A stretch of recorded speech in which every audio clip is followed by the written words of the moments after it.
A lone medic defied an empire with nothing but a heartbeat and a choice choosing to save a dying dragon no one else would. That one act of mercy lit a spark across the galaxy, awakening creatures long forgotten and challenging power with compassion. This isn't just a story about survival. It's about how kindness can become a revolution. If you're new here, don't forget to subscribe and show a thumbs up by liking the video. Your support keeps stories like this flying. Now let's jump into the story. Norel Fun had not planned to die on a burned plateau beneath a copper sky, yet every step through the smoldering wreckage told her she might. The ridge was littered with twisted metal, scorched armor plates, and pieces of machines that once had names. Wind pushed rolling smoke across the ground, mixing with the sharp smell of melted circuitry and charred blood. The only sound was the hiss of cooling debris and the hushed crackle of plasma pockets buried under blackened soil. Somewhere above, rescue beacons blinked unseen, but no ships came. She pressed a torn sleeve against a cut on her cheek, tasting iron, and kept moving because stopping meant thinking and thinking meant fear. Strapped across her back hung a dented medical pack filled with gauze, sealant foam, and a single glass vial of stimate enough synthetic adrenaline to restart a failing heart once, maybe twice. She had saved that dose for a ranking officer. But every officer she knew now lay scattered in pieces among the craters, their biotags already cold. She told herself she was searching for survivors because that is what field medics do. But a smaller voice admitted she was also searching for a reason to stay alive. That a collapsed shuttle frame blocked her path. Its ribs glowed like embers in a dying fire. Norel crawled beneath it and almost retched at the sudden heat. Yet something beyond the wreck pulled at her attention. An odd, rhythmic wheeze, too slow for machinery, too deep for human lungs. She followed the sound around a charred engine core and saw it. A creature half buried in ash, scales dull and cracked, wing bones bent at wrong angles. At first glance, it looked more machine than beast. Wires and fragments of an inhibitor rig still fused to its neck, the collar sparking weakly. But the eyes were unmistakably alive, large, silver, and fogged with pain. The dragon was small for its kind, barely the length of a cargo skimmer, thin enough that ribs pressed sharp against hide. Each breath rattled, and dark blood oozed from a deep gash beneath the collar. Norel froze, one hand drifting toward the sidearm she barely knew how to use. Protocol screamed that enemy bioweapons must be reported, not aided. Yet the dragon did not lunge or bare fangs. It only watched her, pupils narrowing with the faint focus of a creature too tired to fear. Her med scanner clicked at her belt, picking up the dragon's vitals. Oxygen saturation falling, nerve activity spiking, major internal bleed. The readout marked the patient as non-priority combatant. Standard procedure: tag, log, move on. But there was no command net left to receive logs. There was only a lonely medic and a dying life form that nobody wanted. Norel's throat tightened. She remembered lessons drilled into every recruit. Life is life. Save what you can reach. Shaking, she knelt, aware the dragon's eyes followed the motion. Easy, she whispered, not sure why. Her gloves touched hot scale. The dragon flinched, but did not strike. The inhibitor collar sparked again, sending a ripple of pain through the neck muscles. Norel bit her lip, opened her pack, and took out antiseptic foam and a seal patch. Working fast, she sprayed the wound, pressed the patch against leaking vessels, then hesitated, staring at the last vial of stimate. If she used it here, she would have nothing left for herself, should her own heart falter later. Another shell of smoke swept over them, and the dragon's breathing hitched, spine arching as if every muscle tore at once. Its eyes rolled white. For a second, that was the moment she chose. She snapped the vial into an auto syringe, found a gap under a cracked scale near the jaw hinge, and plunged the needle deep. For 3 full seconds, nothing happened. Then a low roar built in the dragon's chest, vibrating through the ground. Muscles convulsed, forcing air through lungs that sounded like bellows scrubbed with sand. Veins along the neck glowed faint orange, spreading warmth under the skin. The collar's circuits overloaded and burst apart, molten slivers hissing into the mud. Norrell stumbled back, shielding her face from a shower of sparks. The dragon pushed itself upright on trembling forelimbs, wings quivering. A final surge of light raced along its spine, and with a wet crack, one distorted wind joint snapped into alignment. The creature sagged but remained standing, breath fogging in the cooling air. Norrell's pulse hammered. She expected flames, claws, some lethal repayment for her foolish mercy. Instead, the dragon tilted its head, studying her with newly clear eyes, pupils bright silver, rimmed with pale blue. A thin mist of steam curled from its nostrils as it spoke, not in booming legend, but in a whisper rough as gravel. "Why did you give your breath to me?" The words were broken, like someone stitching together scraps of language overheard from distant radios. Norrell sank to her knees, exhaustion slamming into her bones now that the crisis had passed. "Because no one else would," she answered, voice barely a thread. The dragon lowered its head until their foreheads almost touched, a gesture neither threat nor submission. Its next breath washed warm over her face, carrying the faint scent of rain on stone. "My name is Bryn," it rasped. "I will not forget." Sirens howled somewhere far off, search drones sweeping the ridge for salvage and survivors. Norrell's glance flicked toward the horizon, then back to Bryn. Every sensor in those drones would label the dragon hostile on sight, and any human standing beside it a traitor. She should have been afraid, but all she felt was a strange calm. The decision had been made, as permanent as the empty vial rolling in the dust between them.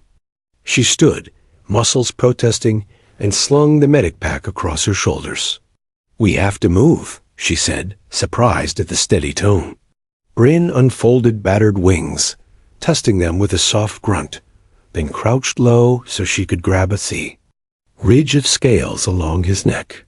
Together they limped away from the crater, 2 silhouettes against the burning sky, one human with nothing left to give, one dragon reborn from a single stolen heartbeat heading toward whatever waited beyond. The smoke. The stars above the burned ridge had shifted by the time Norrell fought, and the dragon she had saved, Bryn, found shelter. They crossed the fractured edge of the war zone and wandered into the quiet remains of a mining colony, long since stripped bare. Nothing moved there but dust and memories. Ore carts sat rusted in crooked lines, and ceiling panels in the underground bunkers flickered dimly, like they still remembered power. Norrell didn't say much in those first days. Her throat ached from smoke, her legs trembled from walking, and her thoughts buzzed with the weight of what she had done. She had broken protocol, saved something the Council had marked as disposable. She didn't regret it, not really, but the silence that followed her now wasn't peaceful. It was waiting. Bryn didn't speak again after that first night. He stayed close, sometimes perched atop the half-crumbled tower that once guided freight ships, sometimes curled tightly beneath the metal ribs of an old transport tube. Norrell slept in short shifts, often waking to find him watching her with unreadable eyes. When she treated a scrape on her leg or stitched up her own shoulder wound, he never looked away. It wasn't judgment. It was curiosity, like he was memorizing the shape of her care. She patched up the abandoned clinic in the miners' quarters, cleared dust from old med scanners, and began treating the few refugees who wandered in miners with chemical burns, traders with broken hands, children coughing from inhaled ash. Word spread slowly, the kind of word that only lives in shadows. whispered from one desperate mouth to another. There's a medic alive near the drift. She won't ask for names. She'll treat anyone. Bryn never stopped watching. He didn't intervene. He didn't speak. But once, when a group of raiders tried to rob the clinic, Norrell found them unconscious outside the compound, their weapons bent like soft plastic. She never saw Bryn do it. She didn't need to. When she stepped outside and found the dragon sitting calmly on a broken wall, she simply nodded. He blinked, and that was enough. And the footage reached the wrong hands. A reconnaissance drone, left behind after the Council's strike on the ridge, had recorded the moment Norrell injected the stimate into Bryn's neck.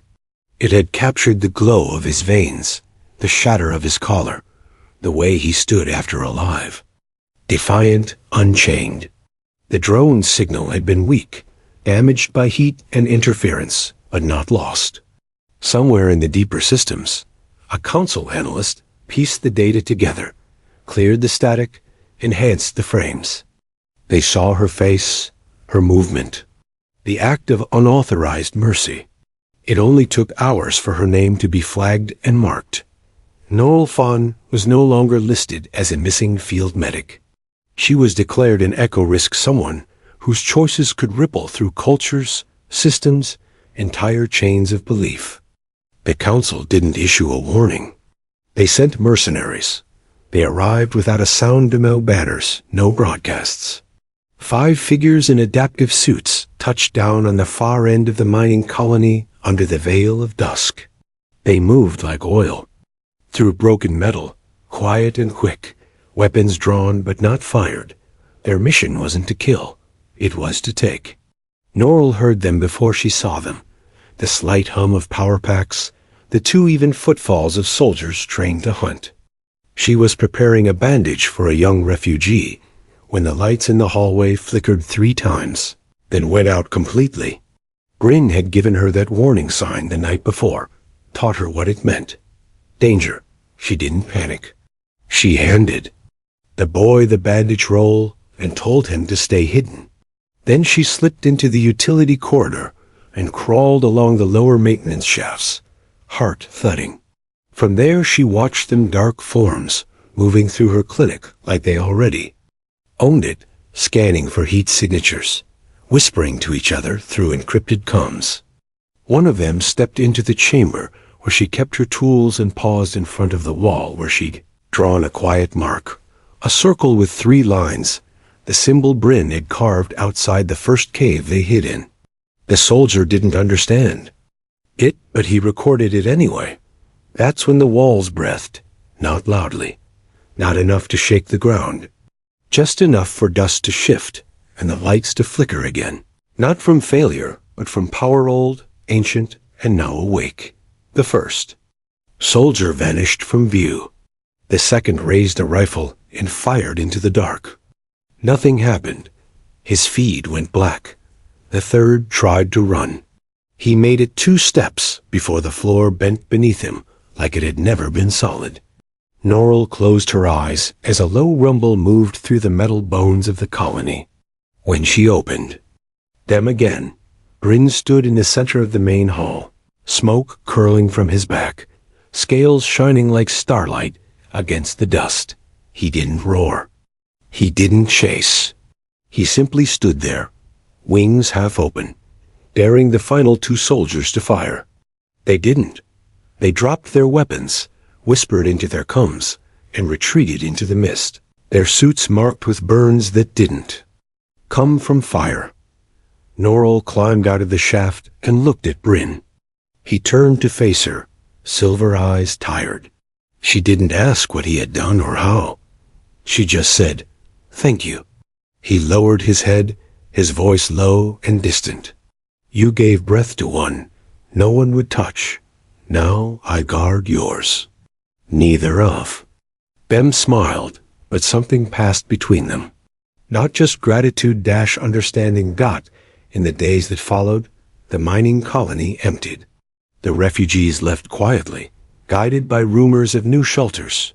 Norrell didn't stop them. She knew it was safer. That way, she stayed. So did Grin.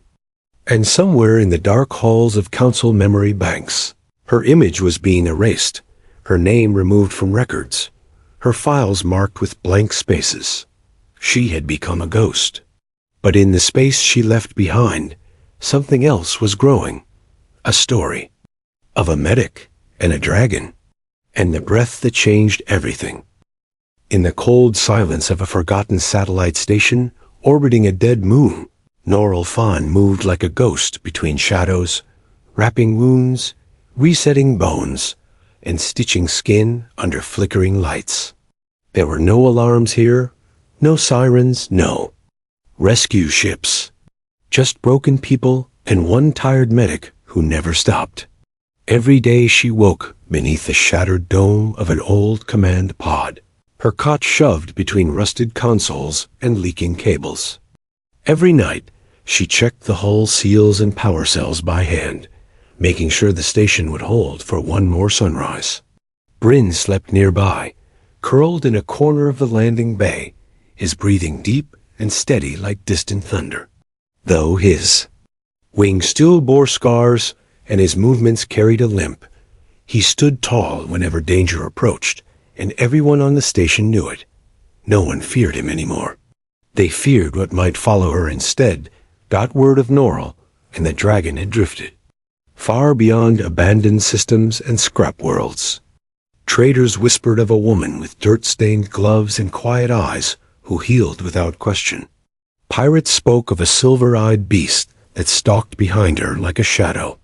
They said the dragon never burned unless it had to. They said she never raised her voice. Some called her the Ash Nurse, others the Fire Whisperer. But the name that stuck, passed from port to port, was the giver. Noril didn't hear most of these stories. She was too busy, too focused on the bruises in front of her, the infections spreading through old wounds, the coughs that never quite left. Yet something had changed. People no longer arrived at the station by accident. They came on purpose. Battered ships limped into orbit, not for trade, not for fuel, but for help. And in the dust-covered medical bay, Noril gave them what she could. Antibiotics, stitches, food packs, even stories when the pain became too loud. Bryn watched it. All without speaking. He had become something larger than a dragon. He was a sentinel, a signal, a question that no longer had a simple answer. He began marking symbols on the walls, curves and lines that shimmered faintly at night. Old dragon runes, Noril guessed, though she didn't understand their meaning. Still, she left them alone. They didn't feel dangerous. They felt like memory. Then, one night, while Noril soaked blood from her sleeves in recycled vapor, the station sensors buzzed. 5 ships, sleek and quiet, approached without beacons. Bryn stood before she could speak. His posture changed, not tense, but alert, as if he had expected this moment. The ships docked with perfect silence, and out of the airlocks came shapes. Neither entirely solid, nor entirely smoke. They hovered, long and translucent, wings curled like ribbons of light, eyes ageless and slow. Dragons, but not like Bryn. They glided into the docking bay, their scales patterned with ancient designs, their bodies stretched thin from age and stars.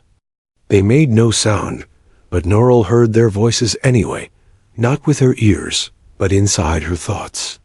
Not words, but intentions. Gratitude, curiosity, recognition. One of them moved closer. A massive figure with pale gray skin that shimmered. Like moonlight on ice, its mind pressed gently into hers. You carried fire where none dared. You gave breath to the forgotten. Now we remember. Noril stepped back, her hands trembling. I didn't mean to start anything, she said aloud, voice small in the wide, echoing chamber. Bryn moved beside her, standing tall. The old dragon responded in silence again. No revolutions begin as revolutions. They begin with a choice. You chose life. That is enough. Before she could respond, the station trembled.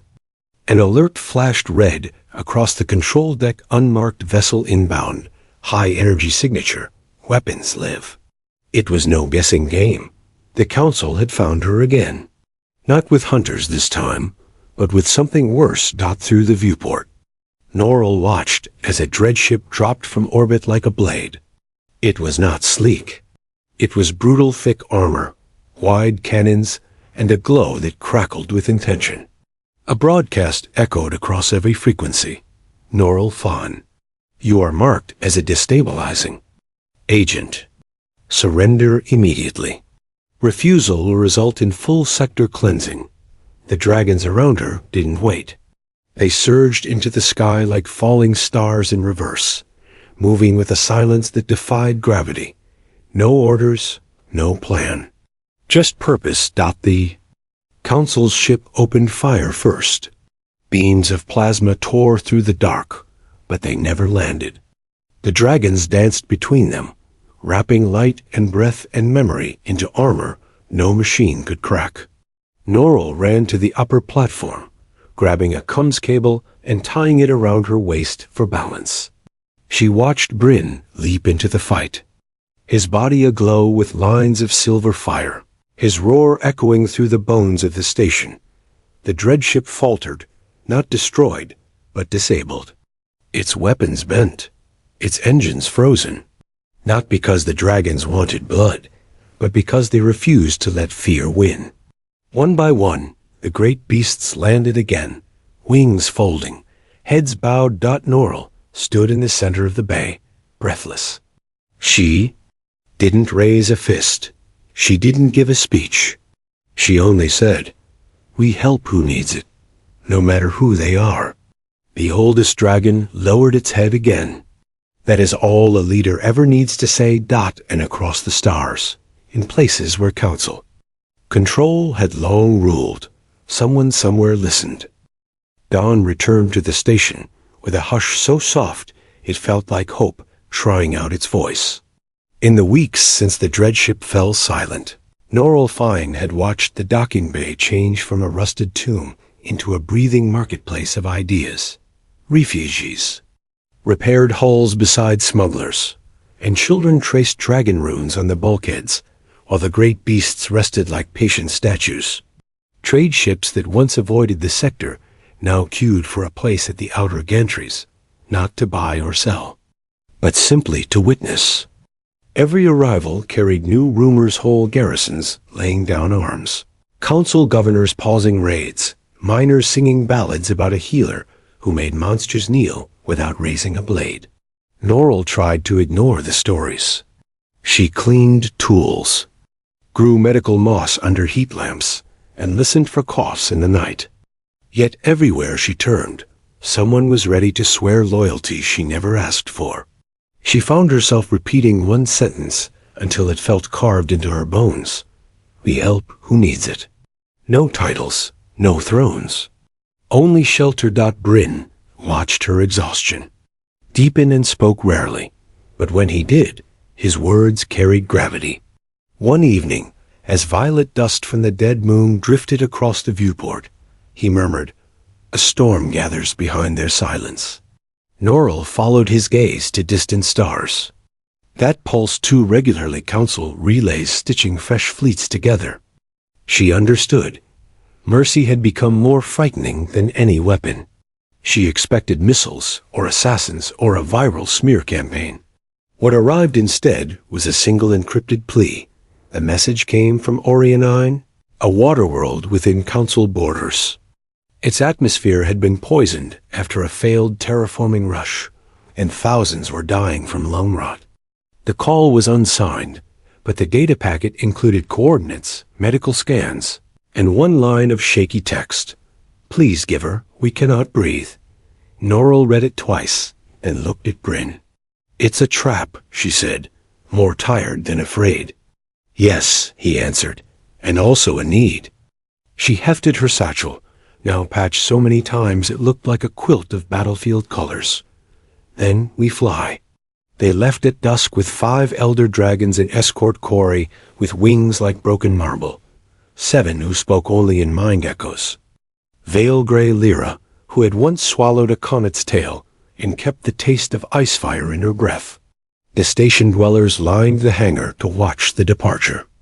No banners waved, only open hands pressed over hearts as the dragons launched into vacuum, silent, swift, and brighter than engine flares. 3 days' drift through shadow lanes led them to Orionine's orbit. Below, clouds roiled greenish-white, streaked with chemical storms. Council destroyers ringed the planet, guns ready, but no one fired. Perhaps they feared sparking legends into war. Perhaps they simply waited to see what a handful of dragons would do. Norrell's convoy slipped past them like swans, sliding between reeds, and descended toward a ruined port city where the HFY signal had begun. What she found on the surface hollowed her. Entire districts lay underwater, and those above were crowded, with pale people coughing into rags. Medical drones drifted overhead, recording data but offering no aid protocol for bad, wasting resources on irreversible environments. As Norrell set up triage in an abandoned plaza, the drones broadcast threats of arrest. Elders begged her to leave before soldiers came. She shook her head, unpacked respirator seeds, and taught exhausted volunteers how to splice tube moss into air ducts. Dragons ferried supplies, scooping broken rooftops away with precise claws. Within hours, the plaza transformed into a field hospital glowing with improvised lanterns.